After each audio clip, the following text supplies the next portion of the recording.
You ever notice how you believe something, yet you can't trace where it came from? Like thinking, I'm just not capable of that, or that's just not for me. But if someone asked you why, you wouldn't really have an answer. Well, there's a reason for that. And in this video, I'm going to show you how some of your most limiting beliefs didn't come from truth. They came from moments where a suggestion was made and you accepted it without even realizing it. Let's take a look. And it's not about skill. At something like if you're doing something like this, it's not much about skill level. It's can you find a good target that's highly suggestible? And you have some basic skills in this. I give you like 3 or 4 days worth of training in how to do covert hypnosis and all of this other stuff, and how to create amnesia in a person, so where you can just tell them to forget something and they'll willingly forget it. I could train you in 3 days how to do something like that. It's terrifying how our brains do not have a firewall.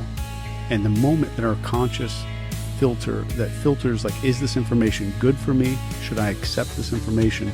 If I can bypass that filter, which is very easy to do, you can kind of just jam in whatever you want into somebody's. Okay, what Chase is talking about here isn't magic. It's hypnosis. Your brain is constantly filtering information. That filter isn't a firewall like people think. It's not there to block everything. It's there to decide something like, well, what feels true enough to accept? And that decision happens outside of awareness. So when someone says it's about targeting highly suggestible people, that's true. But there's an even deeper layer here. Suggestibility isn't a personality trait. It's a state. When someone's emotional, uncertain, looking for belonging, or even just not paying close enough attention. The critical faculty, the ability to critically think, relaxes. When that happens, the brain stops asking, is this true? And it starts asking, how does this fit my reality? Not through force, but through familiarity, repetition, authority, and emotional intensity. So a comment from a parent, a moment of embarrassment, an offhanded remark from a teacher, those become internalized, not because they're true, but because they landed at the right moment. And once accepted, your brain doesn't label it as a suggestion. It labels it as reality. Now here's why this matters for mindset and performance. If it only takes 1 or 2 moments to install a limiting belief, imagine what happens when you begin intentionally installing empowering ones. This is where hypnosis and NLP become powerful tools, not for control, but for reclaiming authorship of your own experience. Because instead of unconsciously accepting whatever gets through, you start deliberately choosing what stays. This is the work I do with my clients. We identify the patterns that were installed without permission that are getting in the way of accomplishing whatever it is they want. And we rewire them at the level they were created so they can stop fighting themselves and start stepping into success and greatness more efficiently and more naturally.